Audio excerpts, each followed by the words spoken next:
If you have spent at least a few years skiing, you probably at some point have heard the saying, a bad day of skiing is better than a good day at work/school. I do love and enjoy skiing a lot, but however, this video, I am going to say that that talking point is bullshit. Want to know my reasoning? Continue watching to find out.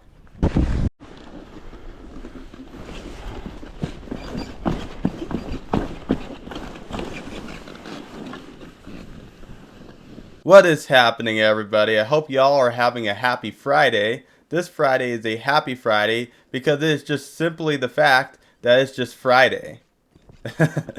A bad Friday is better than a good Monday, right? Well, that statement right there just so coincidentally flows into today's video topic. Today's video topic, I will give my top 5 reasons on why comparing a bad day of skiing to a good day at school or work is like comparing apples to the moon. They are just two things you can't fairly compare.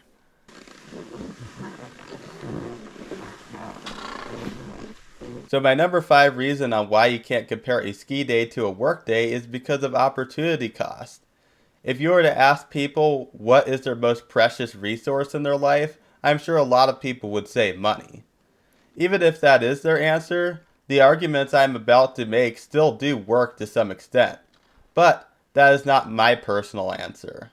To me, my most precious resource is time. Time is the one resource that we all have that once we give it away, we can't ever get it back. Money is another factor. Even though money is renewable, unlike time, it typically costs time in order to make or save money.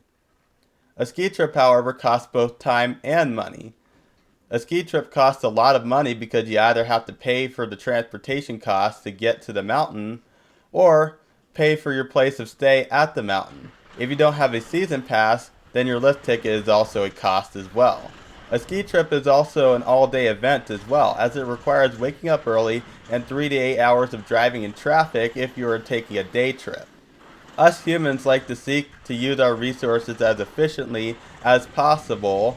Everyone's goal is to have their resources work for them to give them enjoyment. I don't mind spending all those resources on a ski day or ski trip if that means I have an enjoyable and memorable time on the mountain.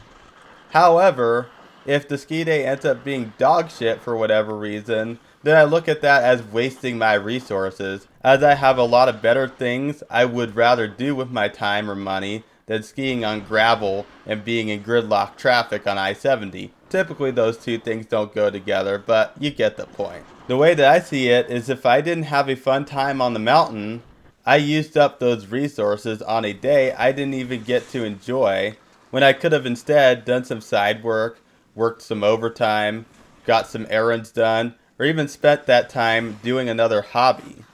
These are factors you have to consider if you decide to spend those resources on mediocrity.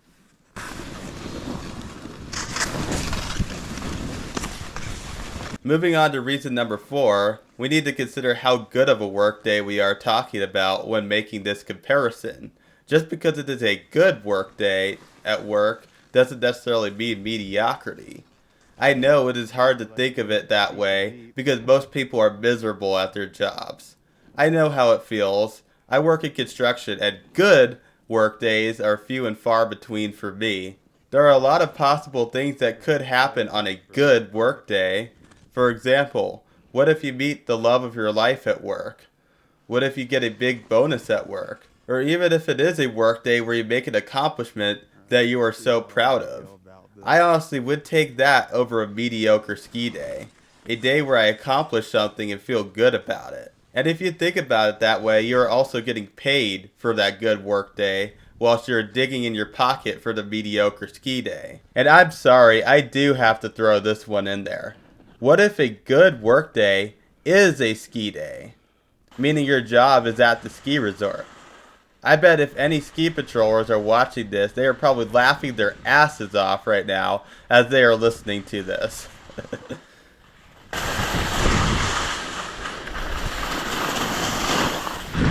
Now, reason number 3 you need to consider is how bad of a ski day we are talking about.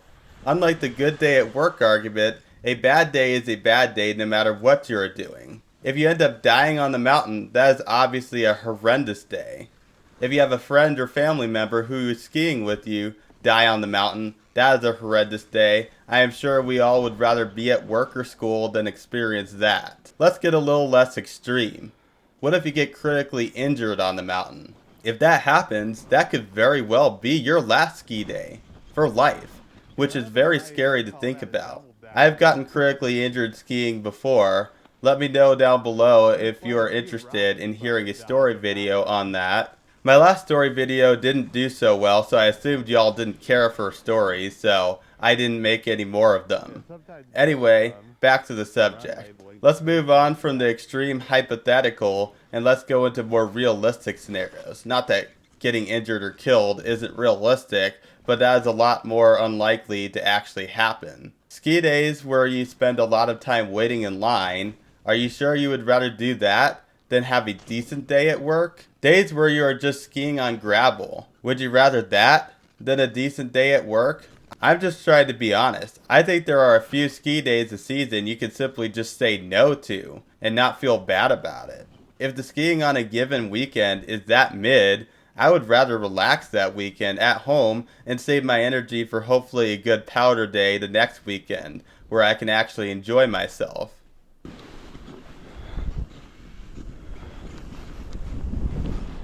Now moving on to number 2, which is if you had a choice, you would always choose to ski. A very big reason why comparing a ski day to a work day doesn't make sense is because it is not like you get to choose to go to work or school.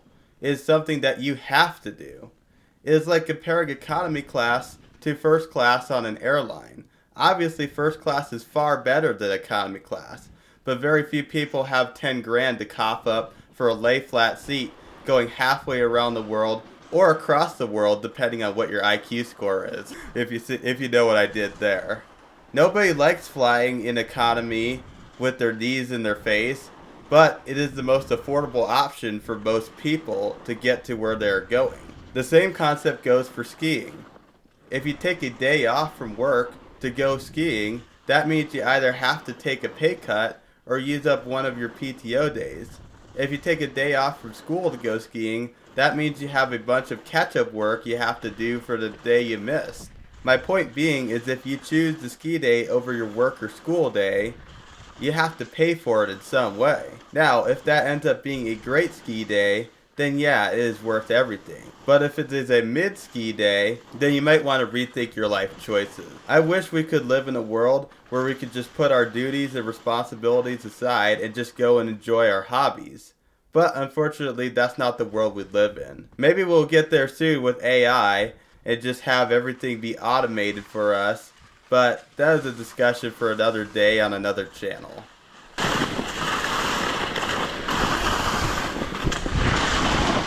Now, the number one reason why I don't like the argument a bad day of skiing is better than a good day at work is because there are so many better arguments to make. I get the point people are trying to make that by saying to not have expectations when you're going skiing, first off, going back to reason number 5, if there is opportunity cost and there are resources being used to make the ski trip possible, then it is hard to not have at least some levels of expectations. Second off, can you find something more equal to compare it to rather than work? Like, I would prefer saying a mediocre day of skiing is better than a good day sitting on your ass at home.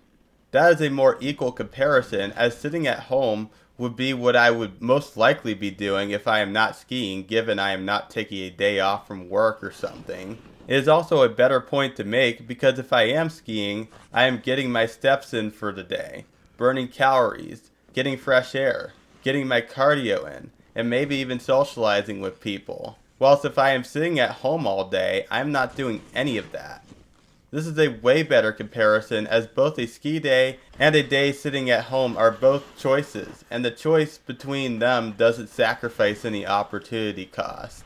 You may have also noticed I changed the phrase from bad day of skiing to mediocre day of skiing because that more so fairly represents what comparison we are trying to make. To me, a bad day of skiing is a day something tragic or catastrophic happened, and I will go to work any day of the week over that happening.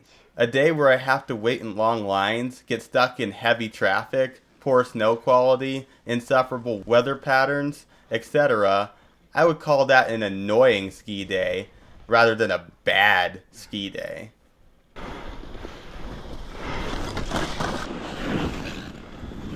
I hope this clearly demonstrates how I feel about this comparison and why I don't like it when people use it. It basically is telling me to just settle for mediocrity, and that is not how I live. Anyway, that will wrap it up for today's video. If you haven't filled out my fall 2025 survey, please do so, as it will determine what I do with content going forward. I only have had one response, so I would really like to get more. Also, please join my Discord server. I'm also still looking for members to join there. It is still super slow. Both of those are linked down below. Anyway, thank y'all for watching, and I'll see y'all next time. Peace out.